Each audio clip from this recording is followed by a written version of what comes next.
10 years ago, a character popped into my head. It was a 12-year-old girl who finds a proton pack in a barn. I didn't know who she was yet, and eventually I started to think of this story. A kid who finds a proton pack and in that moment discovers who she is, what her legacy is, why she is unique. And I began writing a movie I never thought I would write.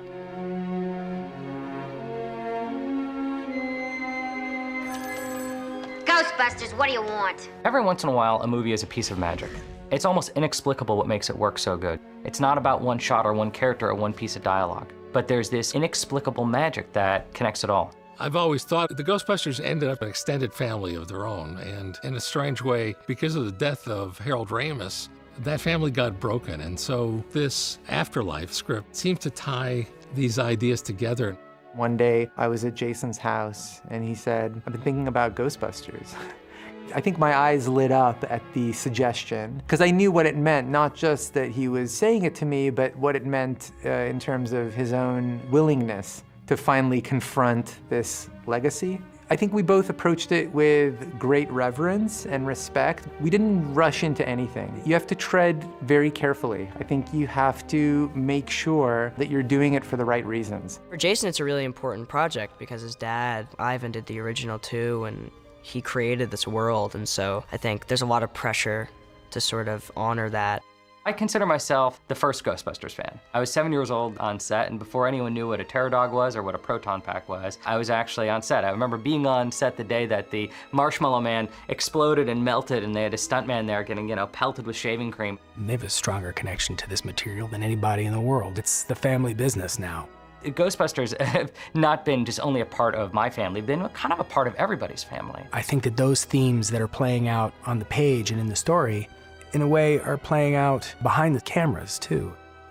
I think it's really lovely that you've asked people who've worked on the original film to come back and sort of create this forum. We have a collection of people from the '84 film who know what we're doing, who can kind of weigh in on ideas. This movie is a love letter to the movie that you made in 1984. It's really important to all of us who are making it that it honors that film in every way. How do you make a Ghostbusters movie? Something that I've probably been thinking about my entire life since I was on the set as a kid. A lot of my conversations with my father were about me trying to understand what it felt like for him to create Ghostbusters back in the early '80s. People have often come to me and said, when my family got a VCR, we owned 3 tapes and Ghostbusters was one of them. And I think that's the relationship they have with it. It's different from them other movies. It was a part of their home. What we wanted was to make a completely nostalgic experience. So we're using all kinds of techniques that were developed back in '84. Spirits start to kind of emanate from this mountain. And if it looks familiar, it's perhaps because it was designed based on that shot over Manhattan in which spirits descend on the city. And our plan is to scan old opticals and scan shots from the original film and actually use some of the original opticals in our film. When we did Ghostbusters back in '84, there was no CG. So we did it in the old-fashioned way. We used photographic effects. Because of that, the actors got to sort of live it, live the reality of the movie in a way that's very believable, because it was really happening to them. We use CG, and we use CG a lot, because it's a remarkable tool. And at the same time, there were many things that we did the old-fashioned way that was really the best way to do it. And while it is contemporary, we didn't want to use a lot of contemporary and modern filmmaking techniques. Really wanted to keep it grounded in the kind of the drama and the feel of the '84 movie. This should feel like your grandmother's recipe. The second you taste it, it should feel like, yes, that's a Ghostbusters movie. But simultaneously, we want to show Ghostbusting like you've never seen it before. I want to do things with the proton beam that they couldn't do back in 1984.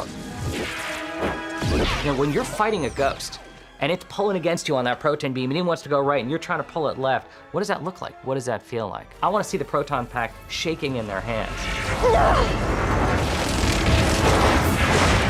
There's a high level of visual effects in the movie. We are trying to do as much in camera as possible. We've got a wonderful special effects teams, and we've been working very closely through pre-production. Having it be real is always really exciting for everybody involved. We used the wind power an extraordinary amount. Wind slowly up, wind, wind, and action. Something that Ivan Reitman started with in 1984. Every time some sort of spirit started showing up or got nearby, people's hair would start to blow. So much wind. Making a Ghostbusters film now actually requires a lot of restraint because you want the experience to feel similar. I wanted something from the moment the movie starts, it feels 100% like a Ghostbusters movie.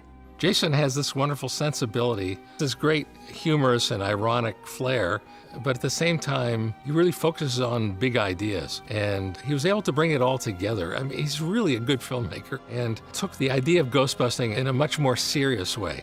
Really in a more serious way than I did when I did it. And so the sense of the threat and the emotionality of it really grows.